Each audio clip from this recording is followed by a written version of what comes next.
നമുക്കിനി ഈ കളർ അടിച്ചു നോക്കാം. അങ്ങനെ എവിടെ നോക്കട്ടെ. ഇതാണ് എന്റെ കുഞ്ഞനുജൻ ബെൻ. നമ്മളുടെ എല്ലാവരെയും ബെൻകുട്ടൻ. ഹലോ. ഇതാണ് മോന്റെ ടീച്ചർ. ഇതാരാ ബെൻകുട്ടനാ? ഇവനെ വളർത്തി വലുതാക്കാണ് എന്റെ ലക്ഷ്യം. ആ ലക്ഷ്യം നടക്കുന്നൊന്നല്ല, വേറെ പണി നോക്ക് സാറേ. ഹലോ പറഞ്ഞേ. മോനെ കൈവിട്ട് ടീച്ചറെ വേദനിക്കും. ഹലോ പറ. ബെൻകുട്ട അങ്ങോട്ട് തരാ കൈ. ഹലോ. അയ്യോ ബൈ സാർ. അടി ഭീമന്റെ നല്ല വെയിറ്റ്. വാ ഫ്രണ്ട്സിനെ പരിചയപ്പെടാം. ഈതൻ നിങ്ങളുടെ ന്യൂ ഫ്രണ്ടാ. ഒരു ഷേക്കാൻ കൊടുക്ക്. Good bye.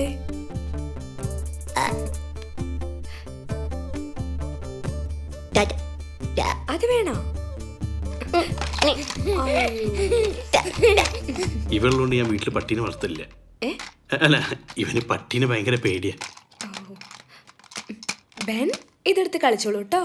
നോക്ക്, ഇവരെ പരിചയപ്പെടാം. ദാ അവരെ പുതിയ ഫ്രണ്ട്സിനെ. ടെസയ്ക്ക് ഇവനൊരു ബുദ്ധിമുട്ടാവും. ഏയ് ഒരിക്കലുമില്ല. എനിക്കൊരു ബുദ്ധിമുട്ടാവും.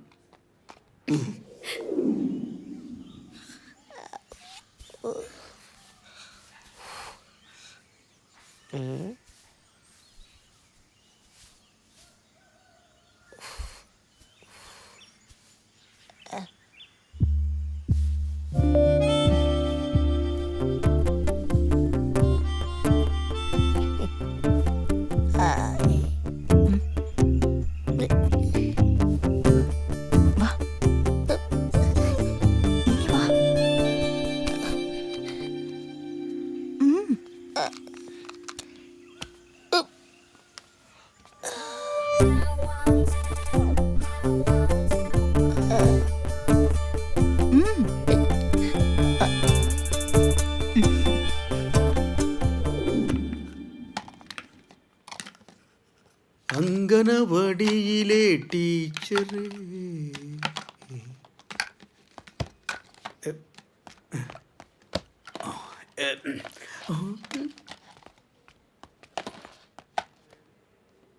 എന്താ?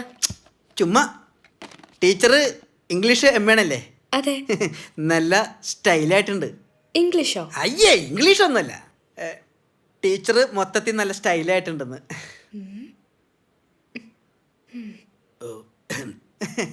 ഇപ്പോഴത്തെ കുട്ടികൾക്ക് എന്തെല്ലാം കാര്യങ്ങൾ പഠിക്കാനുണ്ടല്ലേ. എനിക്ക് നേരത്തെ ഇംഗ്ലീഷ് പഠിക്കണമെന്ന് ഭയങ്കര ആഗ്രഹമായിരുന്നു. പിന്നെ ആശാങ്കളരെയും എഞ്ചുപടിയൊക്കെ ആയിട്ട് ഞാൻ അങ്ങനെ പോയി. എന്താ പറയാ, ഈ വിധിയുടെ വിളയാട്ടം പറയൂലേ, അതാ സാധനം. അപ്പൊ ഈ സെക്യൂരിറ്റി ജസ്റ്റ് ടൈം പാസ്. രാത്രി ഉറക്കൂലേ, അതുകൊണ്ട് ഡാഡി വീട്ടിലിരുത്തില്ല. കല്യാണം കഴിഞ്ഞ അന്ന് ഞാൻ ഈ പണി നിർത്തും. ഷുവർലി. ശരിക്കും ഇപ്പോഴാണ് ഇതൊരു കിൻഡർ ഗാർഡൻ ആയത്. ഈ കൊച്ചു കുട്ടികളൊക്കെ ഇവിടുത്തെ പച്ചപ്പുൽക്കൊടികളും ടീച്ചർ അതിലെ വിരിഞ്ഞു നിൽക്കുന്ന ചെണ്ടുമല്ലിപ്പൂവായിട്ടും ഞാൻ ഈ പൂങ്കാവനത്തിൽ പാറി നടക്കുന്ന സെക്യൂരിറ്റിക്ക് എന്താ കിൻഡർ ഗാർഡനിൽ കാര്യം? ഒഴിവ് സമയത്ത് ടീച്ചറിന്റെ കയ്യിൽ നിന്ന് ഇംഗ്ലീഷിനെ കുറിച്ച് ബേസ് പഠിക്കാൻ വേണ്ടി വന്നതാ.